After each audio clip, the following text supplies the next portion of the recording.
Hello friends, आज की इस वीडियो के अंदर हम ये चर्चा कर रहे हैं कि जो डेटा आज आया है उसकी वजह से थोड़ी सी पिक्चर कल बदल सकती है। चाहे इन्फ्लेशन का डेटा है वो भी नेगेटिव है, क्योंकि लगातार जो है इन्फ्लेशन 7% से ऊपर बनी हुई है, जबकि थ्रेशोल्ड लिमिट जो है वो 2% से लेकर 6% के बीच में।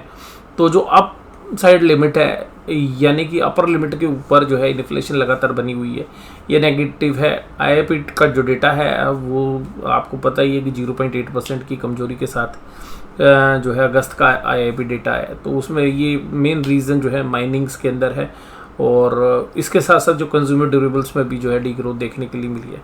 तो कुल मिलाकर जो डेटा है आईआईपी के भी नेगेटिव हैं और इन्फ्लेशन के भी। अगर वो डेटा नहीं होते तो आज की जो क्लोजिंग है वो काफ़ी मजबूत जो है क्लोजिंग थी। और अब मैं उन चीज़ों को इनकॉर्पोरेट करते हुए आपके साथ एनालिसिस करना चाह रहा हूँ। देखिएगा, जिस तरीके से निफ्टी 50 के अंदर आज क्लोजिंग हुई और लास्ट के 1.5 घंटे के अंदर जो नीचे से पुल बैक आया वो काबिल तारीफ था, और 17,000 को बाजार ने होल्ड किया। हालांकि 17,000 के नीचे बाजार एक बार गया भी, लेकिन मोर और लेस निफ्टी में स्ट्रेंथ थी। और वो स्ट्रेंथ जो है, कल जो हम बात कर रहे थे कि भाई ये जो वीकनेस है शायद वो फाइनेंशियल निफ्टी की एक्सपायरी की वजह से थी, तो वही लगा आज। लेकिन अब मुझे ऐसा लग रहा है कि जो डेटा है जिस तरीके के आएंगे ये शायद कल एक नेगेटिव इम्पैक्ट डाल सकते हैं। और लास्ट का दिन जो है एक्सपायरी का होता है, तो जो ऑप्शंस के प्रीमियम होते हैं वो थोड़े होते हैं, छोटे से अमाउंट होते हैं, और उसके अंदर बाजार को एक साइड मूव करना जो है बड़ा बेनिफिशियल होता है बड़े प्लेयर्स के लिए। और ज़्यादातर लोग अभी देखिएगा तेज़ी करके गए हैं तो कॉल्स खरीद के गए होंगे। जिन लोगों ने कॉन्ट्रा ली होंगी या हेज की होगी उनके पास पुट भी होंगी। तो ज़्यादातर जो बाजार की क्लोजिंग था उसको देखते हुए तो ज़्यादातर लोग कॉल्स लेके गए होंगे, रिटेल इन्वेस्टर्स। तो क्योंकि सेंटिमेंट ये था पुट तो कौन लेके जाएगा, और लोगों ने पुट भी बहुत बेची कि भाई अपनी पोजीशन को हेज कर लेते हैं और कल सुबह उठेंगे तो प्रीमियम तो घट ही जाने हैं, ख़त्म ही हो जाने हैं। और इन सब के बीच में जो है ये जो दोनों डेटा आए हैं ये इतना मतलब अच्छे नहीं है, क्योंकि जो हमारी मार्केट थी वो काफ़ी तेज़ी से चल रही थी, और नीचे जो लो लगा के अच्छा जो है बेस बनाकर बाजार ऊपर भी आया था। और ये कंसोलिडेशन जोन था, जो हम कह रहे थे कि बाजार अनडिसाइसिवली जो है काम कर रहा है एक रेंज के अंदर ही। पिछले 5 दिन में आपने देखा होगा एक सीमित दायरे के अंदर ही कभी थोड़ा सा ऊपर कभी थोड़ा सा नीचे काम कर रहा था। आप देखिएगा नीचे से ऊपर भी आ गया, ऊपर से नीचे भी चला गया, तो अब ये दोबारा से ऊपर आया। तो मुझे लगता है कि एक रेजिस्टेंस जो है कल बाजार फेस करेगा। बाजार अगर पॉजिटिव ओपन होते हैं तो मुझे लगता है कि शाम होते होते वो नेगेटिव टेरिटरी में शायद क्लोज हो, क्योंकि डेटा इस तरीके के हैं। और ऑप्शन जिनके डेटा जो बने हुए हैं वो हालांकि इतने वीक नहीं है, क्योंकि आज जितने भी कॉल राइटर थे उन्होंने अनवाइंडिंग कर ली थी, क्योंकि जो पुल बैक आया और लास्ट के दिन में भैया थोड़े से प्रीमियम पे कौन लेके जाएगा सौदा, तो ये अनवाइंडिंग हो गई थी। लेकिन अब देखने से ऐसा लग रहा है कि ये जो अनवाइंडिंग हुई है तो पुट राइटर तो वहीं पे खड़े हुए हैं, बड़े प्लेयर्स तो हेजिंग करके चलते हैं। तो हो सकता है कि आपको ये भी हो सकता है कि देखिएगा बाजार ऊपर गए तो नीचे आएंगे, इसकी बहुत अच्छी संभावना है। और दूसरी संभावना ये है कि क्योंकि डेटा पॉइंट है उसकी वजह से बाजार सुबह नेगेटिव खुले, एक पुल बैक दे और शाम को फिर नेगेटिव हो जाए। और अगर पुल बैक नहीं भी आया तो किसी में कोई आश्चर्य की बात नहीं है। ऐसा भी हो सकता है कि बाजार खुले फ्लैट फिर नेगेटिव चले जाए, पुल बैक आए ही ना और पुल बैक नीचे जाके आए, क्योंकि बाजार एक क्रूशियल लेवल पर है। क्योंकि 17,000 के नीचे अगर बाजार चले गए तो फिर 16,700 तक और 16,800 तक राह खुली हुई है। शॉर्ट कवरिंग की संभावना बनती आज आपको। मेरा जो एनालिसिस है, अगर आईआईपी के डेटा नहीं होते तो मैं आज के डेटा पॉइंट देख के कुछ और एनालिसिस कर रहा होता। और आज जो एनालिसिस बन रहा है वो अब मंदी का बन रहा है, और मुझे ऐसा लग रहा है कि इस डेटा पॉइंट का ही शायद बाजार इंतजार कर रहा था, जिसकी वजह से अनडिसाइसिवली चल रहा था। यानी कि बाजार को पिछले 4 दिन से अगर गौर फरमाए तो ये पता चलता है कि ये जो बाजार के अंदर एक संकुचित विचारधारा के साथ काम चल रहा था, ना तो तेजी वाले तेजी कर रहे थे ना मंदी वाले मंदी कर रहे थे, और बीच में जो है बॉल को जो है रखा हुआ था वो शायद इसी डेटा की वजह से था। अब वो डेटा आ गया है तो ये पोजीशंस तो देखो दोनों साइड की बनी होती हैं बाजार में, लेकिन कल की जो एक्सपायरी जिस तरीके से फाइनेंशियल निफ्टी की एक्सपायरी वीक हुई, हमें लगता है कि कल निफ्टी और बैंक निफ्टी की भी एक्सपायरी वीक हो सकती है। और अगर क्रूशियल लेवल टूटते हैं तो मंदी देखिएगा ऊपर से बनी हुई है, क्योंकि माल बहुत दिया हुआ है। ये नहीं है कि भाई माल किसी के पास नहीं है, अगर माल बेचने वाले आ गए और ख़रीदने वाले के ऊपर भी अगर एक ये टेंशन आ गई कि यार IIP के डेटा या इन्फ्लेशन के डेटा ख़राब हैं और इनका जो है अब आगे चल के ख़राब असर हो सकता है, तो जो बुल्स हैं वो भी थोड़ा सा और अतिरिक्त माल लेते हुए थोड़ा सी चिंता करेंगे, या वो सोचेंगे कि थोड़ा सा नीचे ले जाके माल लिया जाए, तो जिसकी वजह से एक सेंटिमेंटल जो है वीकनेस भी आपको देखने के लिए मिल सकती है। तो मुझे लगता है कि बाजार ऊपरी लेवल पर सेल ऑन राइज रहेगा और बाय ऑन डिप्स की संभावना हमें नहीं लगती है। और बाय ऑन डिप्स आएगा, लेकिन अभी नीचे आने दो लेवल, जैसे हमने पहले भी बताया था आपको, जब बाजार 37,500 और 37,800 के आसपास काम कर रहा था तो हमने कहा था।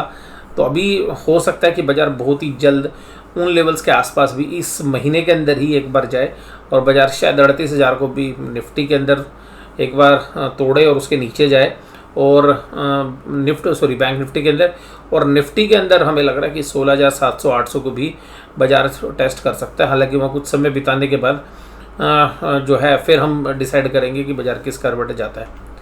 और निफ्टी 50 के अंदर जो कैंडल आज बनी है वो तो अच्छी बनी थी, कैंडल ग्रीन कैंडल थी, बढ़िया कैंडल थी, नीचे से पुल बैक करके आई थी। कल की बड़ी रेड कैंडल के सामने इस कैंडल को जो है हम यही मान सकते हैं कि भाई साइडवेज कैंडल थी, कम से कम वीक नहीं होता, कल बाजार साइड रहना चाहिए था। लेकिन अब जो डेटा पॉइंट आए हैं उनसे की वजह से ये हो सकता है कि बाजार कल साइडवेज टू नेगेटिव और सेल ऑन राइज वाला मार्केट जो है रहने की उम्मीद है। और क्रूशियली आप ये देखिएगा कि अगर 17,000 के नीचे बाजार काम होता है तो बाजार 16,800 की तरफ भी कल ही मूव कर सकता है। ऊपरी लेवल्स पर अगर हम देखें तो जहां बाजार आज हैं, इन लेवल्स को अगर आज ये डेटा नहीं आया होता तो मैं कहता कि कल 17,300 लग जाएगा बाजार में। लेकिन अब भी 17,300 की ऑप्शंस तो खुली हुई, बट टिकने की संभावना कम है। बाजार अगर जाएगा भी तो वहाँ पे सेलिंग प्रेशर झेलना चाहिए हमारे हिसाब से। Reliance, HDFC, axis bank, Larsen और HDFC बैंक सब तेजी में था। Adani Enterprise, Asian paints, ICICI bank, भारतीय एयरटेल और डॉक्टर रेड्डीज कमजोर थे। और ऐसा लग रहा है कि यार ICICI बैंक में भी ना अच्छी पोजीशंस जो है जो नीचे तक बनी थी और नीचे से पुल बैक किया। बुल्स बाजार को बार बार खींच के तो ला रहा है, लेकिन कॉन्फिडेंस के साथ जिस तरीके से पिछले महीने में 15-16 सितंबर से पहले या अगस्त के महीने में जितना बुल्स एक्टिव था और भाई बाजार को ऊपर उठा के फेंक रहा था, वो जो उठा के फेंकने वाला जो सिस्टम है वो थोड़ा सा वीक पड़ रहा है। और शायद भालू जो है बड़े आराम से बैठा हुआ है, और भालू आता थोड़े दिन के लिए है, तो हो सकता है कि आपको इस महीने के भी जो बाकी दिन बचे हैं 4-5 दिन जो है भालू अपना काम करता हुआ नज़र आए। और अभी भी क्योंकि जो दिन बचे हैं, भालू जब आता है तो उसमें दिक्कत यही कि वो जब ऊपर से बाजार टूटता है ना तो उसकी वॉल्यूम और उसकी जो तीव्रता है वो तेज़ होती है, और जिसकी वजह से वो 5-7 दिन में ही उतना काम कर देता है जितना 10-15 दिन में बुल्स काम करता है। तो जिसकी वजह से हमें लग रहा है कि 4-5 दिन जो है इन डेटा के बाद जो है बाजार थोड़ा सा रिएक्ट करेंगे, बाजार वोलेटाइल भी होंगे। और रिजल्ट भी थे, और आज विप्रो के रिजल्ट तो शायद बाजार को पसंद ही नहीं आए, और कल पता चलेगा, शायद बाजार कल पसंद ना करे विप्रो के रिजल्ट। उसके बाद HCL के जो रिजल्ट थे वो भी न्यूट्रल थे।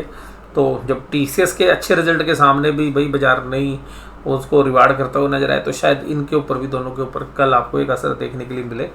तो ये भी एक सेंटिमेंटल नेगेटिव है। एडवांस डिक्लाइन रेशियो भी अब देखिएगा माइनस में ज़्यादा रहते हैं, तो ये भी एक चिंता की बात है। Power grid, Axis Bank, Coal India, Bajaj Auto तेजी में थे। कमजोरी थी Adani Enterprise, Asian Paint, doctor Reddy's, भारतीय एयरटेल और ICICI बैंक।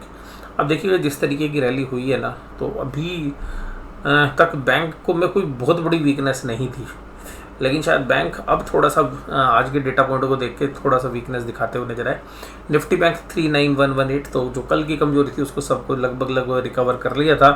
बैंक निफ्टी ने कैंडल भी ग्रीन थी, मजबूत कैंडल थी, निफ्टी से भी अच्छी कैंडल थी। कल की रेड कैंडल को पूरा साफ करके ऊपर एक बढ़िया ग्रीन कैंडल बनी थी। बाजार जो है कल कंसोलिडेट साइडवेज टू पॉजिटिव होने की संभावना थी, लेकिन अगर डेटा पॉइंट के ऊपर कल रिएक्ट करेगा तो बाजार में ऊपरी लेवल पर एक वीकनेस जो है हमें देखने के लिए मिलनी चाहिए। इस बात की अच्छी संभावना। एक्सिस बैंक में तो भैया बड़ा दम लगा हुआ था, 4 दिन हो गए भाई एक्सिस बैंक ने जो दम दिखाया है, और ऐसा लग रहा है कि भाई जो प्रॉफिट में ग्रोथ आएगी उसकी वजह से है या कोई सट्टे वाली कार्रवाई है। तो ये कल पता चलेगा आपको। अगर कल भी एक्सिस बैंक अपने लेवल को होल्ड किया रहे तो बात अलग है, अदरवाइज आपको एक सेलिंग प्रेशर अगर देखने के लिए मिला तो फिर थोड़ा सा चैलेंजिंग हो जाएगा। SBI, HDFC bank, Kotak, IndusInd bank, भाई ये पांचों बैंक मजबूत थे अदर देन ICICI बैंक। तो इन 6 बैंकों में से 5 तो बड़ी तेज़ी में थे, ICICI बैंक मामूली से कमज़ोर भी था। तो आपने बैंक निफ्टी में अच्छी मजबूती देखी। IDFC फर्स्ट बैंक आज का टॉप गेनर था जो 3.86% की तेज़ी में था। FIIs की भी डेटा ज़्यादा वीक नहीं थे, 542 करोड़ की जो है मामूली से सेलिंग थी, लेकिन लगातार सेल कर रहे हैं। महीने में 7,330 करोड़ की सेलिंग कर चुके हैं। DIIs मामूली सी बाइंग करते हुए नजर आए, तो DIIs भी अगर कल सेलर हो गए, FIIs भी दोनों सेलर हो गए, तो फिर देखिएगा HNI या मिस्टर इंडिया बैकफुट पे आ सकता है कल। तो ये आपको देखना पड़ेगा। DIIs भी इस डेटा के बाद मुझे लगता है थोड़ा सा इंतजार करते हुए नजर आए। और FIIs ने अपने इंडेक्स फ्यूचर्स भाई कवर कर लिए, क्योंकि जब बाजार में रैली आई थी तो FIIs को भी पता था भाई ये 1.5 घंटे जो बाजार चला है ना, कर ले अपने शॉर्ट कवर कर लिए थे। ऑप्शंस भी खरीद के गया है, और ऑप्शंस खरीद के गया मोस्टली, तो कॉल भी खरीदी होंगी, पुट भी खरीदी होंगी, और पुट तो पहले की खरीदी हुई हैं, तो अपनी ऑप्शंस को हेज करने के लिए थोड़ी बहुत कॉल खरीदी होंगी। बट पोजीशंस FIIs की दोनों साइड है। और आज स्टॉक फ्यूचर्स भी जो है कवर कर लिए, और पिछले महीने के भी देखिएगा 25-26 हज़ार से ज़्यादा करोड़ के जो है स्टॉक फ्यूचर्स अभी भी खड़े हुए हैं, मंदी में खड़े हुए हैं। तो इसलिए डेटा पॉइंट के हिसाब से देखें FIIs की मंदी की पोजीशन अभी खड़ी हुई है, तो बाजार ऊपरी लेवल पर अटकने की संभावना अभी भी बनी हुई है। हालांकि आज अच्छा पुल बैक था, पर मुझे लगता है कि आज का पुल बैक एक ट्रैप था, और शायद कल बाजार के अंदर एक अच्छी वाली वीकनेस भी आ सकती है। अगर निफ्टी बैंक, ध्यान रखिएगा, मैं आपको बोलूँ कल निफ्टी बैंक पे ज़्यादा फोकस रखिएगा। 38,800 टूटने के बाद जो 38,610 के आसपास जो बाजार का स्विंग लो है, उसको जो है अगर होल्ड नहीं कर पाएगा तो बाजार कल आपको 38,300 और 38,200 तक भी जाता हुआ नज़र आना चाहिए। लेकिन ध्यान रखिएगा ये शर्त तभी है जब 38,600 टूटे। तो 38,800 से 38,600 में बहुत अच्छी जो है सपोर्ट है, और ये सपोर्ट शायद होल्ड करेगी, तो एक ही झटके में तो ना टूटे। और ऊपरी लेवल्स पर अगर आप देखें तो 39,500 से लेकर 39,700 तक के अच्छा सप्लाई जोन है, उसके आसपास ही जो है मुझे लगता है कि बाजार एक सेलिंग प्रेशर देख सकता है अगर ऊपर की तरफ जाता है तो। लेकिन मुझे अभी उसकी भी संभावना नहीं लग रही कि उधर जाएगा। मुझे लग रहा है कि बाजार 39,000 के हेर फेर में घूमता रहे, और 38,800 का टूट जाए तो आप अपनी तेज़ी की पोजीशंस को हल्का कर लीजिए, और अगर मंदी की पोजीशन बना रखी है तो उनको होल्ड करिए, एंजॉय करिएगा। अगर 38,800 टूट जाएगा मंदी वाले तो शायद फिर आपको 200-300 पॉइंट और मिल जाए। और 38,800 तक के ऊपर जब तक बना हुआ है, बुल्स जो है गिव अप नहीं करेंगे, तब तक तेज़ी वाले लोग जो है एग्रेसिव रहेंगे। और जिस तरीके से ऑप्शंस लिखी जाती हैं लास्ट दिन में, तो स्टार्डल भी जो है 39,000 का काफ़ी जगह पर हमें ऐसा फील हुआ कि वो शायद एक्टिव था।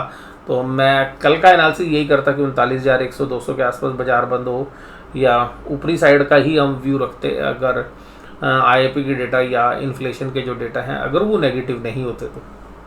बट अभी जो व्यू है वो थोड़ा सा चेंज है। डाउ जोन्स इंडस्ट्रियल एवरेज ने धमाका कर रखा है आज भी, और 111 पॉइंट की तेज़ी है। कल मैंने आपको बोला था भाई इसकी तेज़ी मत देखो, ये सब जो है नीचे फिसल जाएगी। कल जब मैंने वीडियो आपके साथ शेयर की तो 29,400 और 500 के बीच में ट्रेड कर रहा था, और मैंने कहा था ये सब साफ़ हो जाएगा, 400 की लाइन से तो नीचे चला जाएगा। और जब आपने सुबह उठ के देखा होगा तो आपको पता चला रही है तो सच में 400 के नीचे चला गया। तो हालांकि 200 की लाइन में जो है वो बंद हुआ था बाजार, और 29,200 की लाइन में। तो आज अभी देखिएगा जद्दोजहद चल रही है, और ब्रांड क्रूड नीचे आ गया, काफ़ी कंफर्टेबल इंडिया के लिए। आज सारी देखिएगा कॉल अनवाइंड हो गई। मैं वही यही बात आपके साथ कर रहा था कि भाई कॉल अनवाइंड हो रही है। क्यों हो रही है? क्योंकि भाई डेटा ही इतना अच्छे, जब नीचे से पुल बैक आया सारी कॉल अनवाइंड हो गई। देखिएगा कितनी जबरदस्त कॉल अनवाइंड हो गई, इन द मनी तो सारी, और पुट वाले सब एग्रेसिव हो गए थे लिखने के लिए। अब ये पुट वालों को ना फंसा दे कल बाजार। तो हालांकि देखिए कितना तो प्रीमियम ले रखा है, पर बशर्ते कि अगर 17,000 के नीचे अगर बाजार खुल गया तो जो पुट राइटर हैं वो ट्रैप हो सकते हैं। तो क्योंकि उन्होंने तो पोजीशन आज ही बनाई है। कॉल राइटर भैया निकल गए, कॉल राइटर ने कहा भैया अपनी पोजीशन लो, पुट बेचते हैं, बाजार जब तेज़ हो रहा है तो पुट हटाओ, और कॉल हटाओ और पुट बेचो। और मुझे लगता है कि अब यार ये जो पुट हैं ये कल ट्रैप हो सकती हैं सुबह सुबह। बाद में तो वो झेल लेंगे, बट वो सुबह सुबह अगर स्टॉप लॉस ट्रिगर हो जाए तो थोड़ी सी टेंशन हो जाती, क्योंकि 35 रुपये में लिखिए 17,000 के नीचे अगर बाजार खुल गया और 17,000 भी खुल गया तो ये 35 वाली जो पुट है ये 60-65 हो जाएगी। तो जनरली इस लेवल पे तो स्टॉप लॉस होता है, तो स्टॉप लॉस ट्रिगर होने के चांसेस जो है 17,000 और 17,100 की पुट के हो सकते हैं। अब आप कहोगे सर इतना नेगेटिव क्यों हो रहे हो? देखिएगा, नेगेटिव इसलिए हो रहा हूँ क्योंकि बाजार में ऊपर चल नहीं रहा, न्यूज़ फ्लो ख़राब आ रही है, इंटरनेशनल माहौल ख़राब है, रिजल्ट से ज़्यादा पहले बाजार चल चुका है। पिछले रिजल्ट से आप देखेंगे तो चल भी बहुत अच्छे चुके हैं। उसके बाद आईटी ने डी ग्रोथ की है, तो अल्टीमेटली निफ्टी को किसने संभाला है? फाइनेंशियल और बैंक निफ्टी ने। और अगर अब आईआईपी के डेटा के साथ इन्फ्लेशन के नंबर भी ख़राब आते रहेंगे तो फाइनेंशियल्स और ऑटोमोबाइल्स एक हाई रिस्क पे आते हुए हमें लग रहे हैं। तो क्योंकि यहाँ पर सबसे अच्छी रिलीफ थी और सबसे अच्छी तेज़ी इन्होंने की थी, अगर यही दोबारा से डूबते हुए नज़र आए तो फिर आपको सहारा कहाँ से मिलेगा? फिर हो सकता है कि आईटी आपको बचाने की कोशिश करे, बट इंडेक्स की बुरी हालत हो जाएगी अगर फाइनेंशियल्स में वीकनेस आ गई तो। अब हालांकि बुल्स भी पूरी कोशिश करेंगे रोकने की। तो अहम लेवल ध्यान रखिएगा 16,950 जो है ध्यान रखिएगा निफ्टी में, ये ब्रीच होता है तो फ्री फॉल की संभावना बढ़ जाती है। 38,800 के नीचे अगर बैंक निफ्टी जाता है तो कमजोरी है, और 36,600 के नीचे बाजार जाता है तो फिर फ्री फॉल की जो तैयारी हो सकती है। तो ये जो है हमारा आकलन है कल के लिए बाज़ारों के ऊपर। और इसके अलावा ऊपर की तरफ बैंक निफ्टी 39,500 से लेकर 39,700 में एक रेजिस्टेंस फेस करेगा अगर ऊपर की तरफ जाता है तो। और ज़्यादातर चांसेस हैं कि कंसोलिडेशन रहा पूरे हफ्ते में, तो 39,000 की कॉल और पुट दोनों में जो है राइटिंग हो रखी है। तो वो कोशिश करेंगे कि बाज़ार को ज़्यादा ना तोड़ा जाए, जिससे कि ऑप्शन के जो पुट सेलर्स हैं वो ना फंसे और वो पोजीशन को, क्योंकि अगर आपने स्टाडल बेचा है तो आप चाहेंगे कि 39,000 रुपये बाजार बंद हो, लेकिन फिर भी जो सेकंड हाफ है या 2:30 बजे के बाद जो मूव होता है उसमें बाजार कुछ भी कर सकता है, और उसमें मुझे संभावना कल नीचे की लग रही है। और ये जो मेरे व्यू हैं वो, अगर मैं चार्ट को देखूं, मैं डेटा को देखूं, कैंडल स्टिक को देखूं, तो ये बिल्कुल कुछ नहीं है जो मैं आपको एनालिसिस बोल रहा हूँ। ये सब तेज़ी का होता अगर आज मैं ये जो एनालिसिस कर रहा होता, लेकिन अब जो डेटा पॉइंट आए हैं मुझे लगता है इससे सेंटीमेंट, मूड, माहौल जो है बदल सकता है, जिसकी वजह से मैंने अपना व्यू भी जो है कल के लिए जो मेरा तेज़ी का व्यू रहता वो मेरा जो है, या तो आप ये कहिए साइडवेज, और अगर अहम लेवल टूट गए तो नेगेटिव व्यू के साथ जो है हमें लगता है कि ट्रेड होते हुए नज़र आएंगे। आज की चर्चा बस यहीं पर। वीडियो देखने के लिए धन्यवाद। Thank you very much.